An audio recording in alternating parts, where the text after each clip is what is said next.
Hello hello students. Nirmal PG college की online classes में आप सभी का स्वागत है। प्रीवियस लेक्चर में हम सीडीएनए लाइब्रेरी के अपने टॉपिक को ख़त्म करने के बाद जीनोमिक लाइब्रेरी को स्टार्ट किया था। और जीनोमिक लाइब्रेरी में मैंने ये बताया था कि किसी भी जीव के अंदर पाए जाने वाला संपूर्ण जीनोम हम अलग करेंगे और उसके फिर आरडीएनए टेक्नोलॉजी को यूज़ करते हुए स्टेप्स को फॉलो किया जाएगा। तो उसमें मैंने आपको ये बताया था कि जीनोम किसे कहते हैं। सबसे पहले ये डेफिनेशन बताई कि किसी भी जीव के अंदर पाए जाने वाले गुणसूत्रों का अगुणित समुच्चय जीनोम कहलाता है। किसी भी जीव के अंदर पाए जाने वाला गुणसूत्रों का अगुणित समुच्चय जीनोम कहलाता है। अब हम जीनोम के इसके टॉपिक को आगे देखते हुए और आरडीएनए टेक्नोलॉजी के को यूज़ में लेते हुए इन स्टेप्स को पूरा कंप्लीट करेंगे। और कंप्लीट करने के बाद हम ये देखेंगे कि किस प्रकार से हम जीनोमिक लाइब्रेरी तैयार करते हैं। जीनोमिक लाइब्रेरी का उसी प्रकार से इंपॉर्टेंस है जिस प्रकार से सीडीएनए का इंपॉर्टेंस था। सीडीएनए के को तैयार करने के लिए हमने एमआरएनए को एज ए टेम्पलेट के रूप में काम में लिया और उसके बाद हमने टेम्पलेट के तौर पर एमआरएनए को काम में लेने के बाद में डीएनए की एक ट्रू कॉपी तैयार की। वैसे तो ये एक हानिकारक घटना थी जो कि टेमिन एंड बाल्टीमोर ने रेट्रोवायरस के अंदर डिस्कवर की। टेमिन एंड बाल्टीमोर ने रेट्रोवायरस के अंदर डिस्कवर की थी, लेकिन जीनोमिक लाइब्रेरी किसी जीव के संपूर्ण जीनोम को अलग करने के बाद रेस्ट्रिक्शन एंडोन्यूक्लियस एंजाइम को यूज़ में लेते हुए काम में ली जाने वाली एक टेक्निक है जो हमारी बायोटेक्नोलॉजी के अंदर अपना एक सिग्निफिकेंट रोल रखती है। तो इसके लिए मैंने आपको ये बताया था कि किसी भी जीव के संपूर्ण डीएनए की क्लोनिंग सेगमेंट के पूर्ण सेट को जीनोमिक लाइब्रेरी कहा जाता है। जीनोमिक लाइब्रेरी कहा जाता है। ठीक, किसी जीव में पाए जाने वाले अगुणित गुणसूत्रों के समुच्चय को जीनोम कहते हैं। किसी जीव में पाए जाने वाले अगुणित गुणसूत्रों के समुच्चय को जीनोम कहते हैं। ठीक, जीनोम के क्लोनिंग करने पर क्लोनों का जो संग्रह, जीनोम की क्लोनिंग करने पर क्लोन्स का जो संग्रह बनता है उसे हम जीनोमिक लाइब्रेरी कहते हैं। अब देखते हैं आगे। आरडीएनए टेक्नोलॉजी में जीनोमिक लाइब्रेरी का महत्वपूर्ण योगदान है।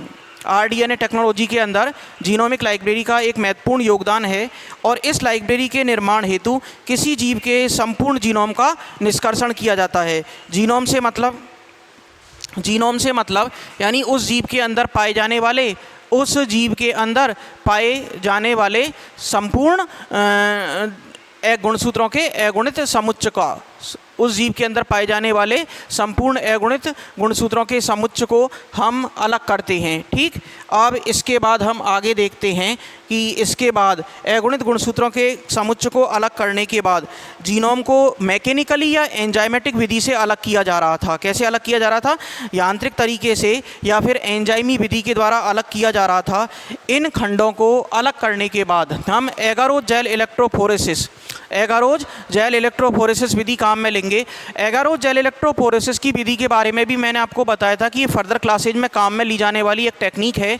और इस टेक्निक के अंदर क्या किया जाएगा कि दो प्लेट्स होंगी जिनके बीच में नाइट्रोसेल्यूलोज का फिल्टर पेपर होगा और नाइट्रोसेल्यूलोज के फिल्टर पेपर को दो प्लेट्स के बीच में अरेंज करने के बाद हम ऐसे सॉल्यूशन के अंदर उसको डिप करके रखेंगे जिनके अंदर डीएनए के स्मॉल सेगमेंट्स होते हैं और दोनों तरफ से उसको कैथोड और एनोड बनाकर चार्ज देने के बाद हम ये देखते हैं कि इलेक्ट्रिसिटी रन करने के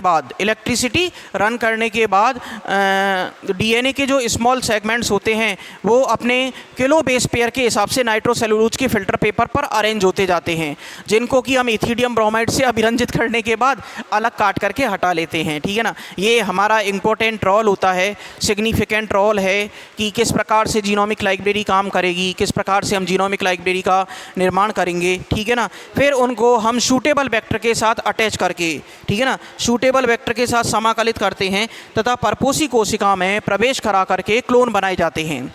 परपोषी कोशिका के अंदर प्रवेश करके क्लोन बनाए जाते हैं। क्लोनिंग किए गए डीएनए सेगमेंट्स में से वांछित जीनों को जीन एक्सप्रेशन द्वारा पहचानकर उनका भावी उपयोग किया जाता है, यानी उनका फर्दर यूज़ में लिया जाता है।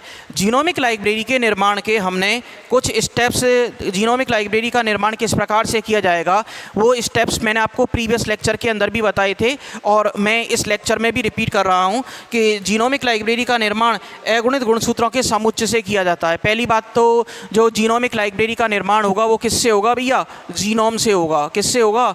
जीनोम से। और जीनोम का मतलब क्या होता है? Haploid number of chromosome. Haploid number of chromosome. Haploid number of chromosome is called genome. Haploid number of chromosome is called genome. ठीक, अगुणित गुणसूत्रों के समुच्चय से किया जाता है। इस लाइब्रेरी के निर्माण के लिए शॉटगन क्लोनिंग विधि काम में ली जाती है। क्लोनिंग के लिए काम में ली जाने वाली विधि कौन सी है? Shotgun cloning method. Shotgun cloning method काम में ली जाती है। शॉटगन क्लोनिंग मेथड को काम में लिया जाता है। ठीक है ना, शॉटगन क्लोनिंग मेथड काम में लिया जाता है। इस विधि के अंतर्गत किसी जीव के डीएनए को रेस्ट्रिक्शन एंडोन्यूक्लियेज एंजाइम से उपचारित करने का मतलब होता है, इंग्लिश में बोलते हैं इसको ट्रीटेड करना। और ट्रीटेड करने का मतलब यानी कि रेस्ट्रिक्शन एंडोन्यूक्लियेज एंजाइम के माध्यम से हम उनको काट करके अलग करेंगे। क्योंकि मैंने आपको ये बताया था कि रेस्ट्रिक्शन एंडोन्यूक्लियेज एंजाइम है, ये आर स्मिथ और नाथन्स के द्वारा इनको काट करके अलग किया गया था। और इसीलिए रेस्ट्रिक्शन एंडोन्यूक्लियेज एंजाइम्स को हम मॉलिक्यूलर सीजर भी कहते हैं।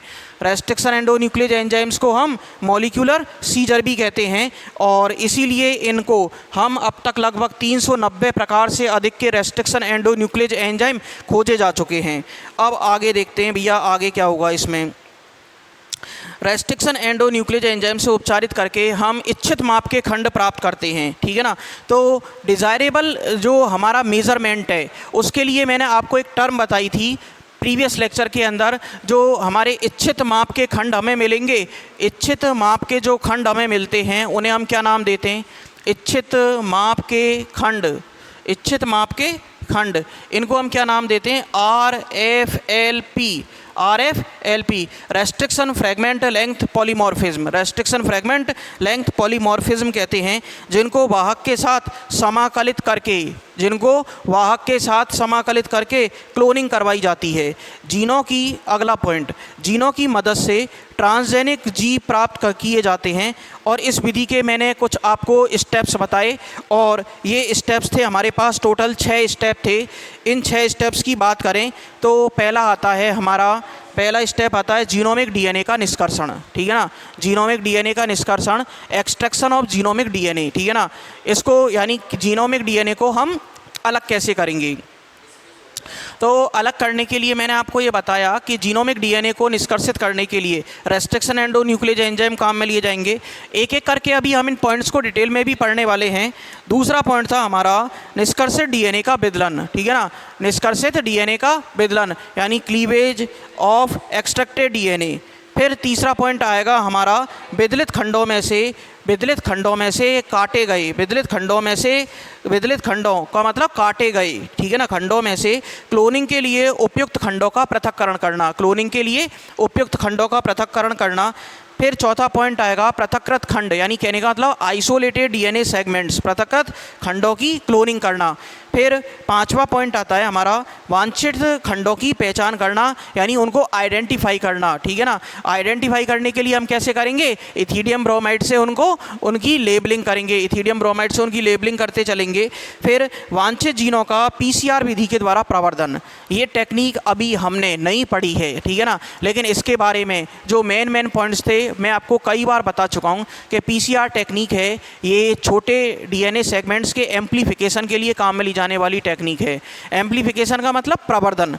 जैसे हम कभी भी घर में कोई फंक्शन करते हैं तो उस फंक्शन के दौरान हम क्या लगाते हैं? आवाज़ को तेज़ करने के लिए एम्पलीफायर लगाते हैं। क्या लगाते हैं? एम्पलीफायर लगाते हैं। एम्पलीफायर से क्या होती है कि जैसे हमने कोई भी धार्मिक कार्यक्रम कर रहे हैं या फिर कोई शादी का माहौल है ना, शादी हो रही है घर में, तो उस साउंड को हम क्या करते हैं? एम्पलीफायर से एम्पलीफाई कर देते हैं म्यूजिक के साउंड को। तो इसी प्रकार से हम यहाँ पर ये शब्द जो काम में ले रहे हैं, एम्पलीफाई करने का मतलब होता है प्रवर्धित करना यानी बढ़ाना। तो हम इच्छित माप के जो डीएनए खंड हैं उनको हम क्या करेंगे? इच्छित माप के डीएनए खंडों को अधिक मात्रा में प्राप्त करेंगे। अब ये विधि काम में क्यों ली जा रही है? ये विधि काम में हम इसलिए ले रहे हैं कि जो हमको प्राप्त होने वाले डीएनए खंड है वो बहुत ज़्यादा छोटे हैं, स्मॉल अमाउंट में हमको वो प्राप्त हुआ है। तो स्मॉल अमाउंट में हमको प्राप्त हुआ है, तो आगे की फर्दर स्टडी करने के लिए हमारे पास में ज़्यादा मात्रा में डीएनए खंड चाहिए। तो हम उनको क्या करेंगे, पीसीआर टेक्निक के द्वारा एम्प्लीफिकेशन करेंगे। पीसीआर टेक्निक ये सबसे पहले कैरीमुलस के द्वारा डिस्कवर की गई थी।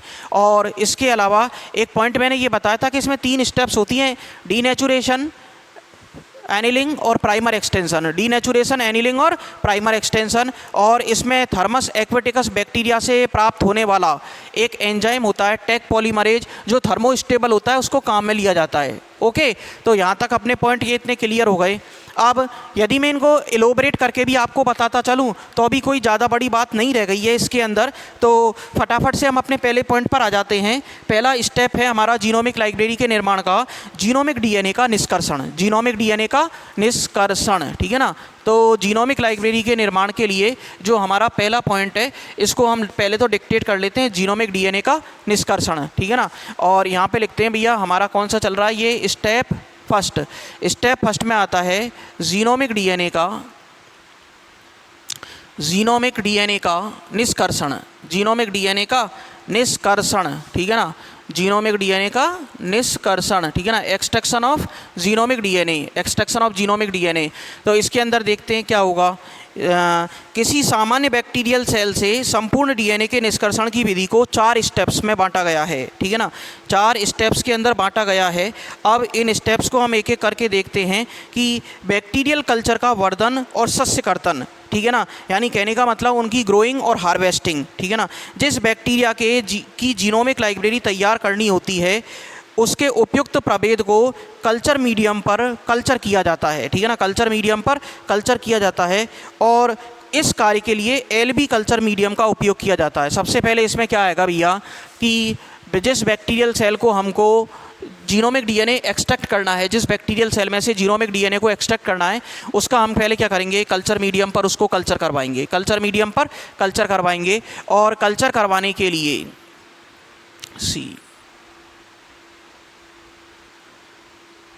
कल्चर मीडियम पर कल्चर करवाएंगे। और कल्चर मीडियम जिस पर ये कल्चर करवाया जाएगा वो कौन सा होगा भैया, एलबी कल्चर मीडियम। देखो मैंने आपको ये बताया था प्रीवियस लेक्चर्स में कि ज़्यादातर कौन सा कल्चर मीडियम काम में लिया जाता है, एमएस कल्चर मीडियम, जिसकी फुल फॉर्म क्या बताई थी मैंने आपको, मोराशुगे एंड स्कूक कल्चर मीडियम काम में लिया जाता है। लेकिन यहाँ पर हम क्या करेंगे, वो एमएस कल्चर मीडियम तो पीटीसी में काम में लिया जाता है, प्लांट टिश्यू कल्चर में। यहाँ पर हम क्या करेंगे भैया कि एलबी कल्चर मीडियम काम में लेंगे। और एलबी कल्चर मीडियम पर जिस बैक्टीरियल सेल से हमको जीनोमिक डीएनए को एक्सट्रैक्ट करना है, जिस बैक्टीरियल सेल से जीनोमिक डीएनए को एक्सट्रैक्ट करना है, उसकी हम क्या करवाएंगे, उसको हम एलबी कल्चर मीडियम पर ग्रो करवाएंगे। फिर दूसरा पॉइंट आता है कोशिका अंशों का निष्कर्षण, यानी कोशिका के सेल ऑर्गेनल्स को बाहर निकालना, ठीक है ना।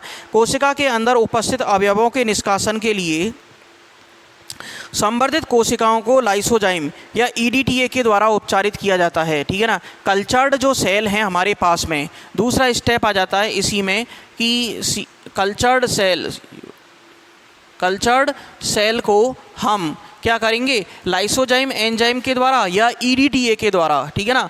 ये एक द्विदंतुक लिगेंड होता है जो केमिस्ट्री के अंदर आप पढ़ोगे इसको, तो ईडीटीए के द्वारा या लाइसोजाइम के द्वारा इसको उपचारित किया जाएगा, ठीक है ना। कल्चर्ड सेल को हम लाइसोजाइम एंजाइम के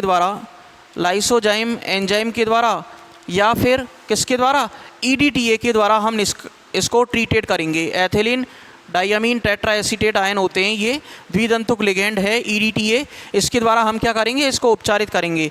तो जब भी आप बैक्टीरियल सेल को लाइसोजाइम से उपचारित करोगे तो क्या होगा, लाइसोजाइम की वजह से उस बैक्टीरिया की सेल वॉल क्या हो जाएगी, डेस्ट्रॉय हो जाएगी और हमको अपने काम में आसानी हो जाएगी, क्योंकि सेल वॉल ही सबसे ज़्यादा रिजिड स्ट्रक्चर होती है जो किसी जीवाणु के ऊपर पाई जाती है। तो सबसे पहले ज़रूरी है कि हम सेल वॉल को तोड़ दें।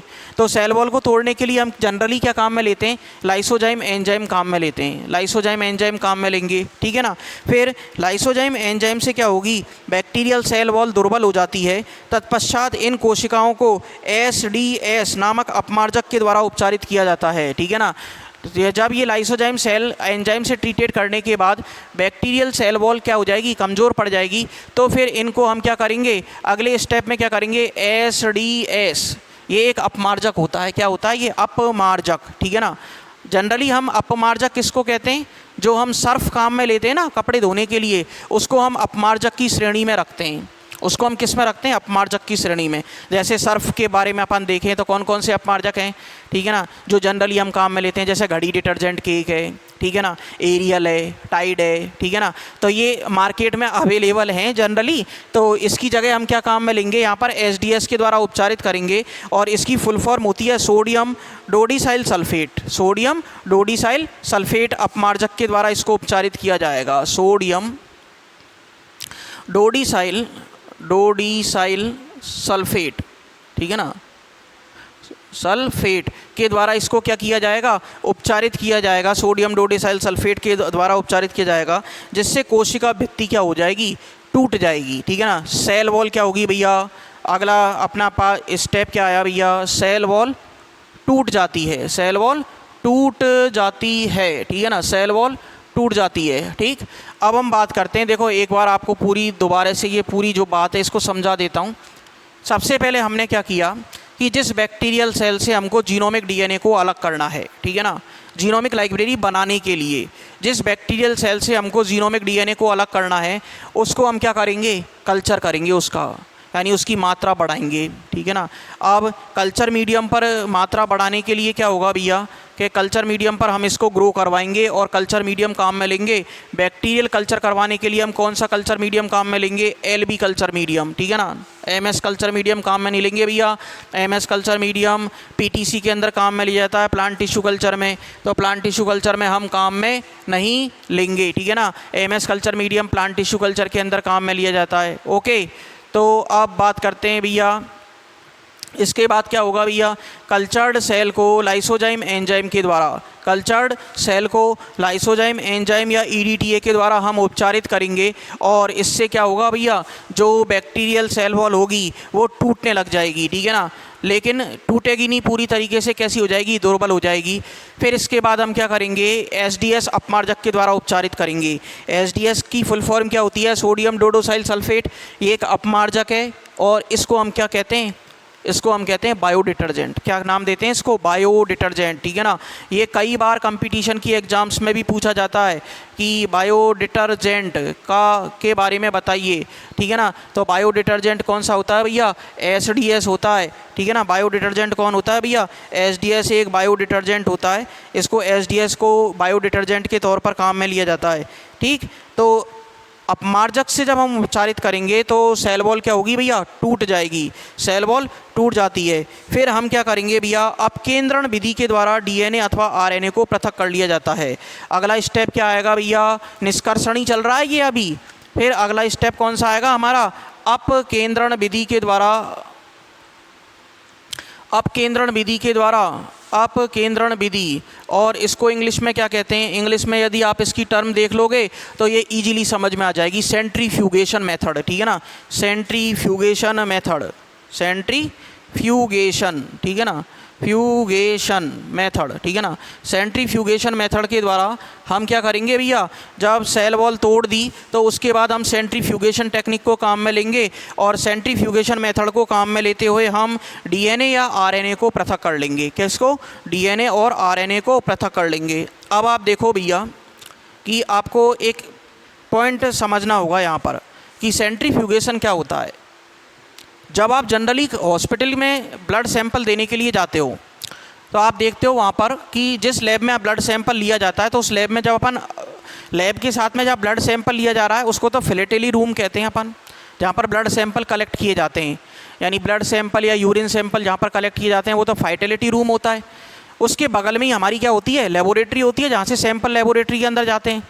तो वहाँ पर हम देखते हैं कि लेबोरेटरी के अंदर एक प्रेशर कुकर जैसी स्ट्रक्चर होती है, और प्रेशर कुकर जैसी स्ट्रक्चर होती है। तो उसके अंदर क्या करते हैं कि हमारा जो ब्लड सैंपल लिया जाता है वो बॉयल्स के अंदर लिया जाता है, ठीक है ना, प्लास्टिक की बॉयल्स होती है और पुराने ज़माने में यदि हम बात करें, आज से यदि हम 5 साल पहले की बात करें, तो 5 साल पहले ब्लड सैंपल कैसे लिया जाता था कि एक डिस्पोवेन सिरिंज नर्स फाड़ती थी और डिस्पोवेन सिरिंज को हमारी वेंस के अंदर इंजेक्ट करके और फिर सक्शन के द्वारा खींचा जाता था ब्लड सैंपल को। लेकिन आजकल क्या होता है कि आजकल एक बॉयल होती है, ठीक है ना। बॉयल का मतलब जैसी इंसुलिन कार्ट्रेज होती है ना, कार्ट्रेज टाइप का एक खोखली स्ट्रक्चर होती है, उसको सक्शन पंप के अंदर फिट किया जाता है और वो तुरंत ब्लड को सक कर लेती है। तुरंत ब्लड को क्या कर लिया जाता है, सक कर लिया जाता है, ताकि पेशेंट को किसी भी प्रकार का डर ना लगे।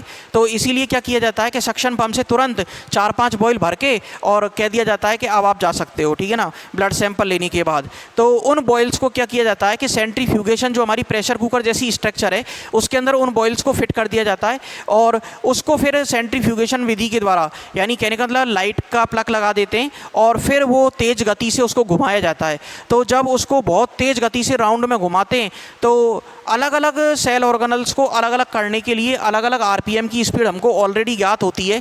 जैसे 5000 आरपीएम की स्पीड पर, 7000 आरपीएम की स्पीड पर। आरपीएम का मतलब होता है राउंड पर मिनट। जैसे आप पंखा खरीदने के लिए मार्केट में जाओगे तो पंखों के ऊपर भी लिखा होता है, जो सीलिंग फैंस होते हैं हमारे, कि ये कितने आरपीएम की स्पीड है इसकी, ठीक है ना, यानी पर मिनट में ये कितने राउंड काटता है। तो इसी प्रकार से जो सेंट्रीफ्यूगेशन की मशीनें होती हैं वो आज बहुत एडवांस टेक्निक की आने लग गई हैं और उनके अंदर बॉयल्स को फिट करके और सेंट्रीफ्यूगेशन विधि के द्वारा अलग किया जाता है। जब बहुत तेज़ गति से बॉयल उसके अंदर घूमती है तो होगा क्या कि सेंट्रीफ्यूगेशन विधि के द्वारा जब इस प्रकार से घुमाया जाएगा तो जो भारी ठोस मटेरियल होगा वो तो नीचे की तरफ बैठ जाएगा और हल्के मटेरियल कहाँ पर रह जाएंगे, ऊपर रह जाएंगे। ये फिजिक्स से ली गई एक विधि है सेंट्रीफ्यूगेशन टेक्निक, जिसको हम डीएनए या आरएनए को एक्सट्रैक्ट करने के लिए काम में लेते हैं।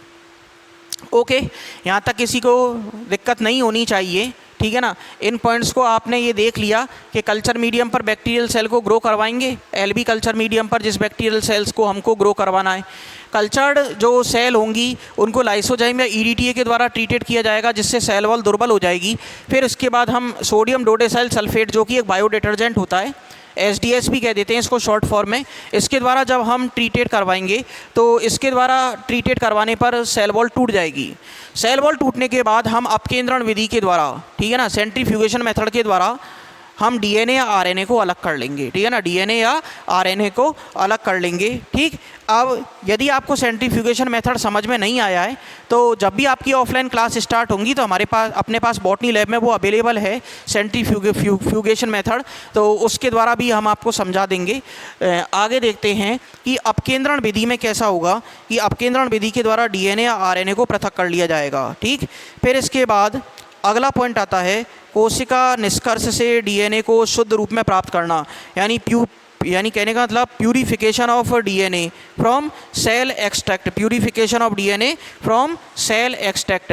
तो इनको हम मिटा देते हैं जो अब तक हमने काम किया, ठीक है ना, यानी कहने का मतलब कल्चर मीडियम पर हमने बैक्टीरियल सेल को ग्रो करवाया, कल्चर्ड सेल को लाइसोजाइम या ईडीटीए के द्वारा ट्रीटेड किया, फिर एसडीएस के द्वारा सोडियम डोडोसाइल सल्फेट या एक बायो डिटर्जेंट जो हमने बताया उसके द्वारा ट्रीटेड किया, सेल वॉल टूट गई। सेल वॉल टूटने के बाद हमने सेंट्रीफ्यूगेशन मेथड को यूज़ में लेते हुए डीएनए तथा आरएनए को क्या कर लिया, अलग कर लिया। ओके, अब यहाँ तक के स्टेप हमारे क्लियर हो गए। अब यहाँ तक के स्टेप क्लियर होने के बाद क्या होगा भैया, आगे देखो। अब हम क्या करेंगे भैया कि कोशिका निष्कर्ष जो सेल एक्सट्रैक्ट हमारे पास आया उससे डीएनए को शुद्ध रूप में प्राप्त करना है, ठीक है ना, क्योंकि हमने सेंट्रीफ्यूगेशन मेथड काम में तो ले लिया लेकिन उसके बावजूद भी हमको तलछट में, यानी कहने का मतलब प्रेसिपिटेट के तौर पर, केमिस्ट्री में हम प्रेसिपिटेशन करते हैं ना, अवक्षेप प्राप्त करना, तो अवक्षेप के तौर पर हर बॉयल में हमको डीएनए और आरएनए मिल तो जाएगा लेकिन उसको अलग कैसे किया जाएगा, ठीक है ना। अलग करने के लिए हम क्या करेंगे कि सेल एक्सट्रैक्ट में से मुख्य रूप से डीएनए, आरएनए अथवा प्रोटीन का बना होता है। डीएनए को प्राप्त करने के लिए आरएनए तथा प्रोटीन को अलग करना होता है, ठीक है ना। डीएनए को शुद्ध रूप में प्राप्त करना है तो क्या करना पड़ेगा, आरएनए तथा प्रोटीन को अलग करना पड़ेगा। तो इस कार्य के लिए प्रोटीएज तथा राइबोन्यूक्लियेज एंजाइम काम में लिए जाते हैं। तो अगला पॉइंट हमारे पास में कौन सा आता है, सेल एक्सट्रैक्ट से डीएनए को शुद्ध रूप में प्राप्त करने के लिए, डीएनए को शुद्ध रूप में प्राप्त करने के लिए, डीएनए को शुद्ध रूप में प्राप्त करने के लिए प्राप्त करने के लिए क्या करेंगे हम, प्रोटीएज या राइबोन्यूक्लियेज एंजाइम को काम में लेंगे। यानी प्रोटीएज एंजाइम के द्वारा या राइबोन्यूक्लियेज एंजाइम के द्वारा इसको ट्रीटेड किया जाएगा। प्रोटीएज या राइबोन्यूक्लियेज एंजाइम के द्वारा इसको ट्रीटेड किया जाएगा, राइबोन्यूक्लियेज एंजाइम के द्वारा ट्रीटेड किया जाएगा, जिससे हमको शुद्ध रूप में डीएनए प्राप्त हो सके। फिर उस डीएनए को शुद्ध रूप में प्राप्त करने के बावजूद भी अगला स्टेप आता है हमारा कंसंट्रेशन ऑफ डीएनए, यानी डीएनए को सांद्र रूप में प्राप्त करना। तो डाइल्यूट डीएनए सॉल्यूशन को एथेनॉल डालकर डीएनए का अवक्षेप तैयार किया जाता है। फिर अगला स्टेप आता है कि डाइल्यूट का मतलब क्या होता है, तनु, डाइल्यूट, DILUTE, डाइल्यूट डीएनए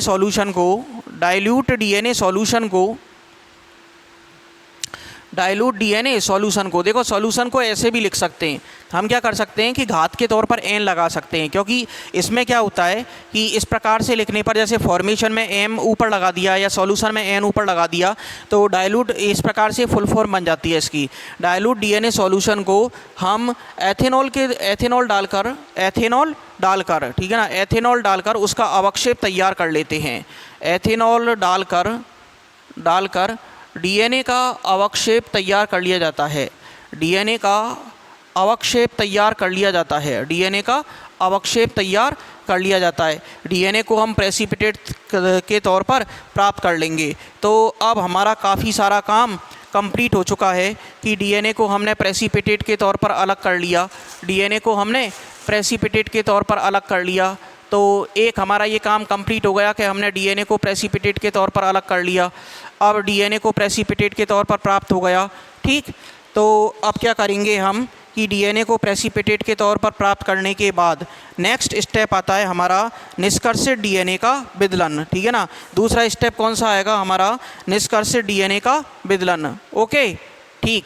तो निष्कर्षित डीएनए का विदलन हेडिंग डाल लेते हैं, ठीक है ना। निष्कर्षित,